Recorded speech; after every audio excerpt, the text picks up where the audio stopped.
Inician debate de proyecto que perfecciona normas de estacionamientos en centros comerciales. Saturación ambiental de Tiltil fue analizada en Comisión de Medio Ambiente. Exponen sobre la estructura de propiedad de los clubes de fútbol en Chile. Solicitan que futuro proyecto sobre migración sea analizado por Comisión de Derechos Humanos. Diputados estudian proyectos sobre control de identidad a menores de 18 años.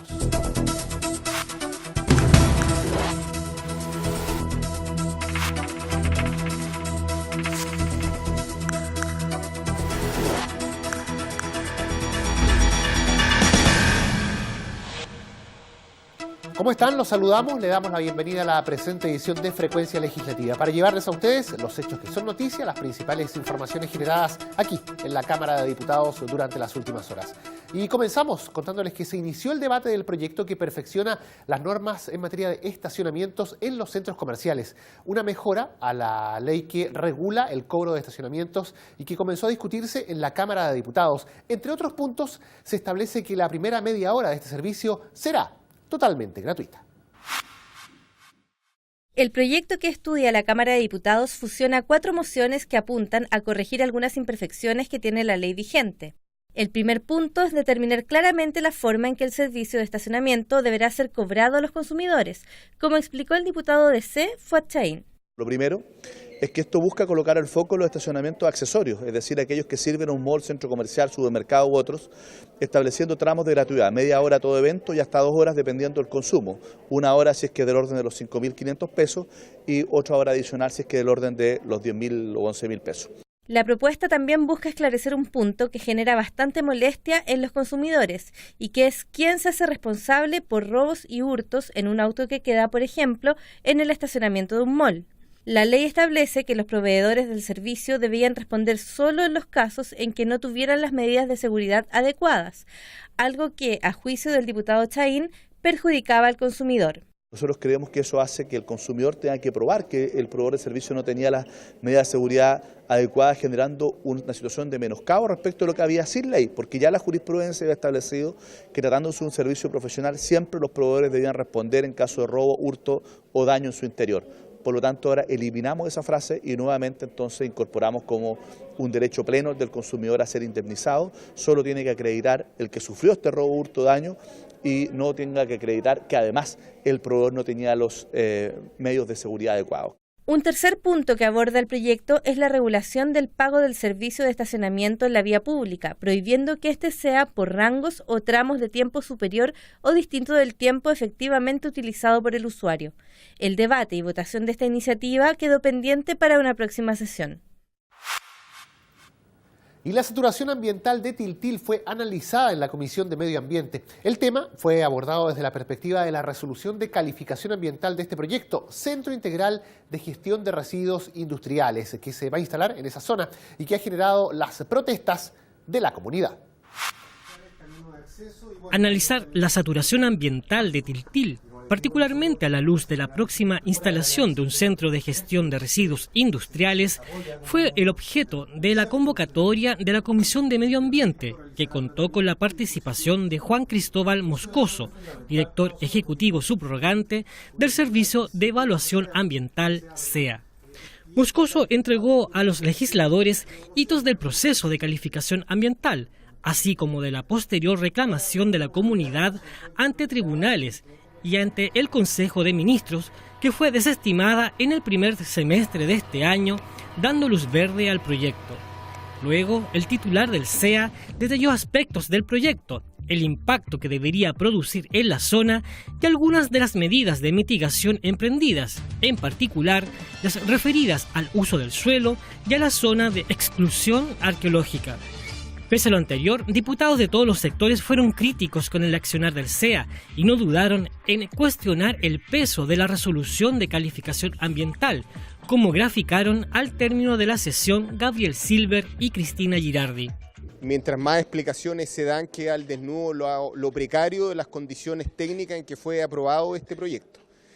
A nuestro juicio no es menor que no fue considerado para nada el tema del transporte y simplemente señale que esto va a quedar entregado a terceros cuando el corazón del proyecto hizo relación con los residuos peligrosos que van a ser transportados por todo el país para llegar a Tiltil con muy pocos estándares o prácticamente nulos para su aprobación, porque ese simplemente se realizará por otra persona que desconocemos cómo y en qué forma y qué estándares de seguridad va a trasladar obviamente esto. Por ende habla de lo ligero del Servicio de Evaluación Ambiental a la hora de aprobar este proyecto. Y lo segundo, como he señalado, tampoco se evaluó el impacto sinérgico, simplemente un proyecto de manera aislado y no la sumatoria de todos los proyectos respecto de la cuenca hidrográfica, del mismo suelo, del mismo aire efectivamente en la zona. Aquí hubo ligereza, aquí simplemente se condenó a los vecinos dado el plan regulador en el cual ellos vivían. De verdad, muy poco acucioso el Servicio de Evaluación Ambiental. Que el transporte, ¿ya?, que es una parte consustancial al proyecto que fue aprobado, no se evaluó. Se evaluó solo a nivel de la región metropolitana. ¿Y qué se evaluó? No se evaluó el transporte de residuos peligrosos en camiones. Se evaluó el tráfico, ¿ya?, de camiones y la emisión de, o sea, cómo levantan polvo por la circulación.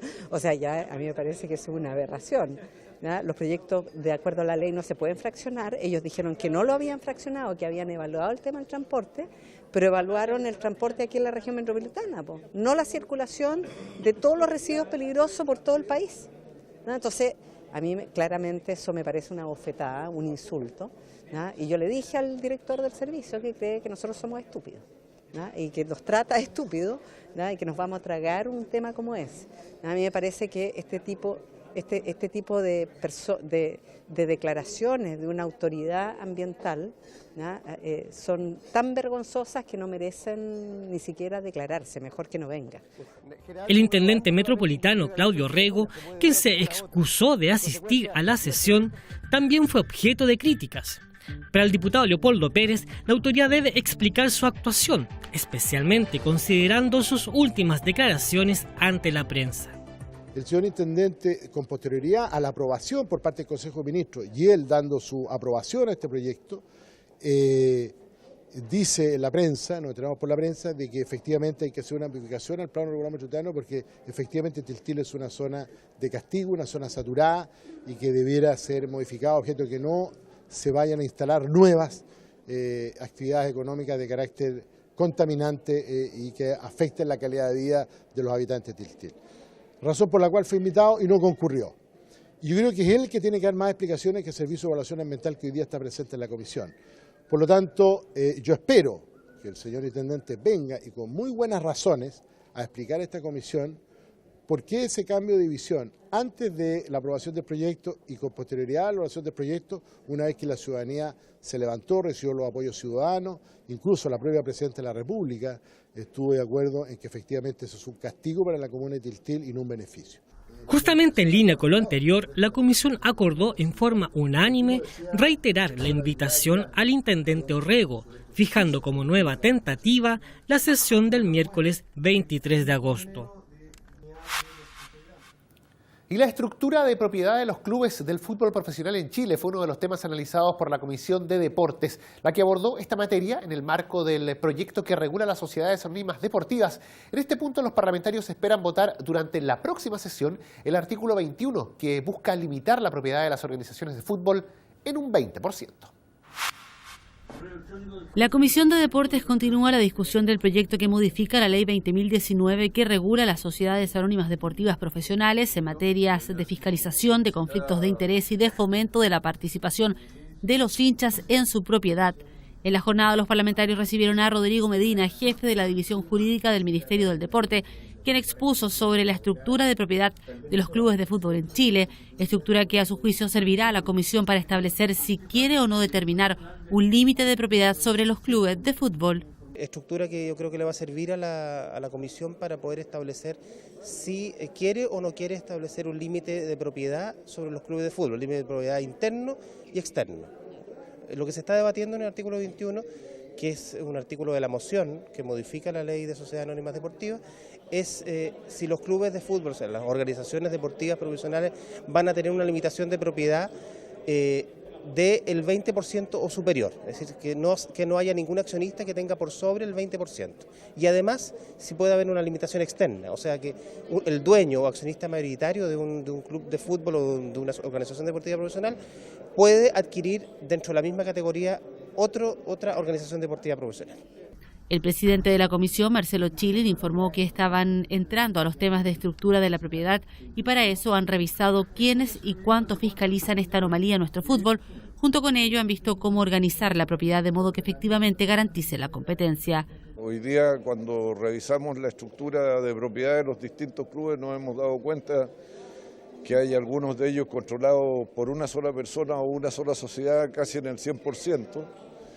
Y ciertamente que eso, aunado al hecho de que el mismo controlador tiene intereses en otros clubes, atenta directamente contra la transparencia en la competencia.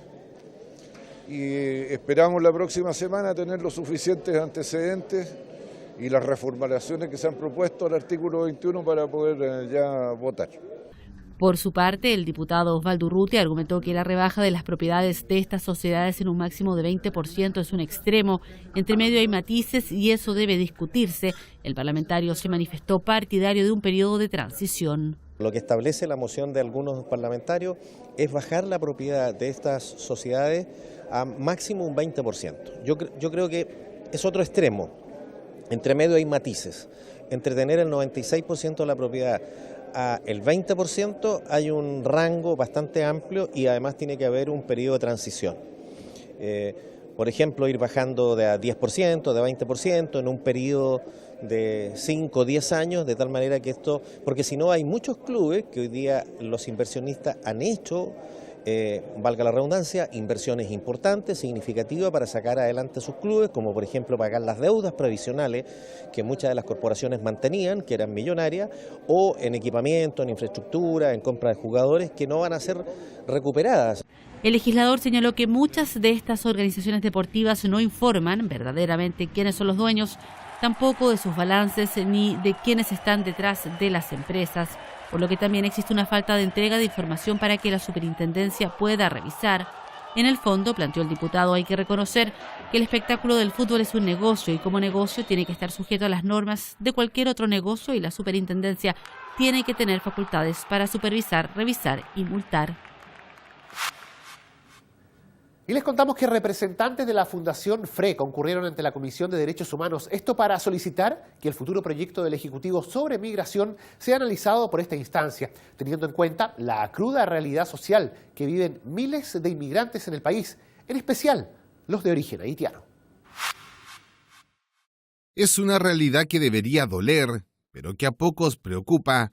Es que son miles de inmigrantes, especialmente haitianos, que viven en condiciones miserables en Chile. Por ello, representantes de la Fundación FRE, Hermanos en Lengua Creol, expusieron la realidad de estas personas que no son delincuentes como muchos podrían pensar. Así lo manifestó el sacerdote de la Fundación FRE, organización de acogida al hermano migrante, Juan Carlos Cortés. Tienen profesiones, muchos de ellos ya titulados y ejercidos, y vienen a Chile por una razón de seguridad. Es decir, hay una razón obviamente de querer surgir económicamente que no se puede negar, pero no es la prioridad.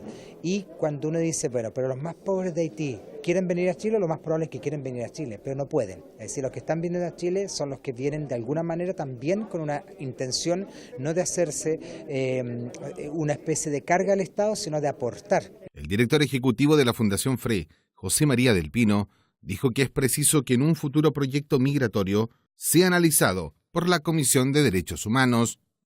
Nosotros hemos venido hoy día a plantearle a la Comisión de Derechos Humanos la necesidad de que el proyecto de reforma migratoria pase por la Comisión de Derechos Humanos y que a nivel de institucionalidad la nueva reforma comience por un nuevo Servicio Nacional de Extranjería que dignifique la atención, que entregue una atención oportuna y humana al migrante, porque lamentablemente la burocracia y la ausencia de un marco regulatorio moderno ha impedido que muchos migrantes puedan regularizar su situación y tengan que mantenerse en situación irregular, estando expuestos a muchos factores de vulnerabilidad como la escasa habitabilidad, la falta de salud, la ausencia de educacionales, incluso las redes de trata de personas y de abusos laborales que se pueden construir en torno a ellos. A juicio de los diputados Tucapel Jiménez del PPD y Sergio Sergio Ojeda de la DC, es fundamental no preocuparse solo de números, sino de las graves situaciones sociales que afectan a los migrantes.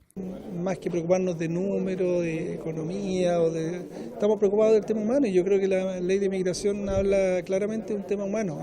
Aquí la Fundación FRE claramente daba el ejemplo de los inmigrantes haitianos y nos contaron situaciones realmente increíbles. O sea, lo más increíble de todo es que hoy día los niños chiquititos asisten a escuelas públicas y no se les da la comida porque no tienen RUT.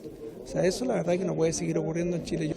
Se estima de que en 3 años han entrado aproximadamente 100.000 haitianos y 80.000 están en situación irregular, lo que es grave y lo que los perjudica a ellos, porque no son tratados como personas que estén en situación normal, y eso les trae muchos problemas. Una situación social de miles de migrantes que el actual gobierno no ha considerado con fuerza y por eso ha retrasado el envío de un proyecto de ley en la materia, indicó el diputado independiente Felipe Cast. Estamos esperando que el gobierno pueda ingresar el nuevo proyecto de ley, es algo que pedimos desde el año 2014 cuando empezamos este periodo, no ha pasado nada, ha sido bien lamentable. Ahora hay una interpelación al ministro del Interior, eso va a acelerar un poco las cosas, va a subir la temperatura, pero es lamentable, aquí vemos una fundación que hace la pega que debiera hacer el Estado.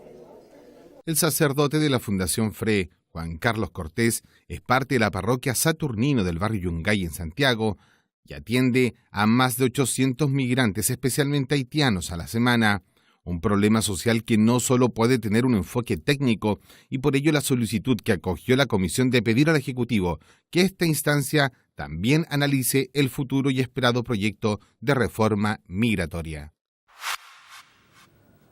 Y los diputados de la Comisión de Seguridad Ciudadana se encuentran estudiando el proyecto de ley sobre control de identidad a los menores de 18 años. La instancia recibió tanto al fiscal nacional del Ministerio Público como al defensor nacional, quienes expusieron su visión respecto a la eventual aplicación de esta normativa en el país. Todos los detalles los vemos en la nota. Con las exposiciones del fiscal nacional del Ministerio Público, Jorge Abbott, y el defensor nacional, Andrés Manque, la Comisión de Seguridad Ciudadana continuó con la discusión del proyecto que facilita la aplicación efectiva de las penas establecidas para los delitos de robo, hurto y receptación, y mejora la persecución penal en dichos delitos en materia de control preventivo de identidad. La iniciativa, que busca ampliar la posibilidad de realizar estos controles a los menores de edad entre 16 y 18 años, fue analizada por ambos personeros, quienes entregaron su visión sobre la conveniencia de perseverar en esta normativa. Al respecto, el diputado y presidente de la instancia, Leonardo Soto, precisó que ambas exposiciones coincidieron en manifestar sus dudas respecto a la efectividad de esta norma, considerando las estadísticas actuales sobre comisión delictual. Estuvieron hoy día bastante de acuerdo en que la herramienta que se propone a través de este proyecto de ley pareciera ser que no tiene la conveniencia, ni la eficacia, ni la eficiencia para poder producir algún resultado en la delincuencia juvenil. Ambos estuvieron prácticamente de acuerdo en ello.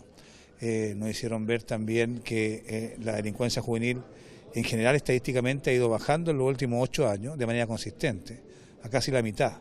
Y eso es un dato que se refleja en todos los delitos. Es decir, el problema no es tan grande como se plantea en el proyecto de ley.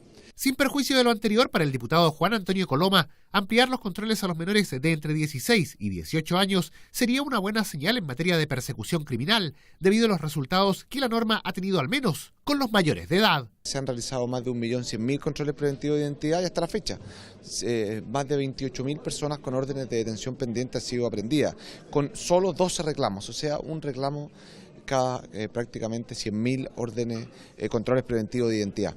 Yo en lo personal creo que esto es una buena noticia, son números mucho más bajos de todo lo que se pronosticaban en la discusión del control preventivo de identidad, y creo que uno perfectamente puede avanzar en realizar un control preventivo con características propias de los menores de edad, pero a personas que están entre 16 y 18 años. Para la próxima sesión, la instancia recibirá representantes de la Fundación Paz Ciudadana, con el objeto de que estos también expongan su visión de la norma en trámite. Y con esta información nosotros ponemos término a la presente entrega noticiosa acá en Frecuencia Legislativa. Recuerde que el detalle de estas y otras noticias las puede revisar a través de nuestro portal web www.cámara.cl, desde donde usted puede acceder a nuestra multiplataforma. Quédese en nuestra sintonía, nosotros nos reencontramos en una próxima entrega informativa.